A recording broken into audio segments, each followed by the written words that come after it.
alebo pod tlak. Už tam číhali dvaja hráči. Bol tam Aston Borcha, ale bol tam aj Kyle Naughton. Clichy. Angelino. Dobrá príležitosť pre Clichyho a je to gól! V 49. minúte Manchester City otvára strelecký účet. Nordfelda, ešte raz sa pozrieme na túto rýchlu akciu. Založenú ešte z vlastnej polovice.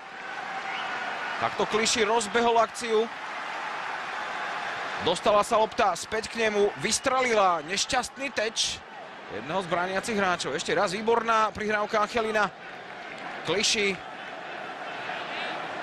A Manchester City vedie na ihrisku Swansea 1-0. Áno, tým nešťastníkom bol Neil Taylor. Ani v tomto prípade sa Iheanacho nedostal k lopte, pretože Van der Horn opäť vo výbornej obranej práci a je tu druhý gól. Jeho autorom je Aleix Garcia Serrano. V 68. minúte vedie Manchester City 2-0. Konci je na pokraji vyradenia, no tak teraz už to je situácia veľmi kritická pre domáci celok. Výborná prihrávka Jesusa Navasa. Bol tam aj Iheanacho, ale tú zodpovednosť zobral na svoje plecia, respektíve do pravej nohy. Aleix